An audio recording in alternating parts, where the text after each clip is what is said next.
మనకి మొన్న మంత్రి పార్థసారథి గారు ఒక స్టేట్మెంట్ ఇచ్చారు, గుర్తుందా? ఏమన్నారు?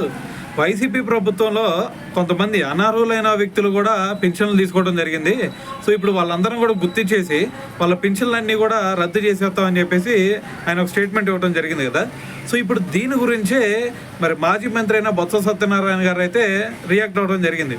అయితే ఆయన ఏమంటున్నారు అంటే, ఇది కూటమి ప్రభుత్వం వచ్చిన తర్వాత కొంతమంది అర్హులైన దివ్యాంగులకు కూడా వీళ్ళు పెన్షన్లో తీసేయడం జరిగింది. సో ఇది చాలా దారుణమైన విషయం.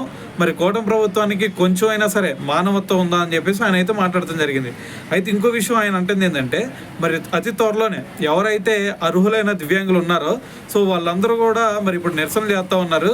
సో మరి వాళ్ళకి మద్దతుగా మేము త్వరలోనే కలెక్టర్ని కలిసేసి ఈ దివ్యాంగులతో మరి మళ్ళీ వాళ్ళకి పింఛన్లు వచ్చే విధంగా మేము చర్యలు చేపడతామని చెప్పేసి బొత్స సత్యనారాయణ గారు అయితే దీని గురించి మాట్లాడటం జరిగిందనమాట.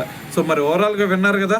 సో మరి వీళ్ళిద్దరు మాటలను బట్టి మరి మీకేమనిపిస్తుంది అనేది కింద కామెంట్ చేసేయండి.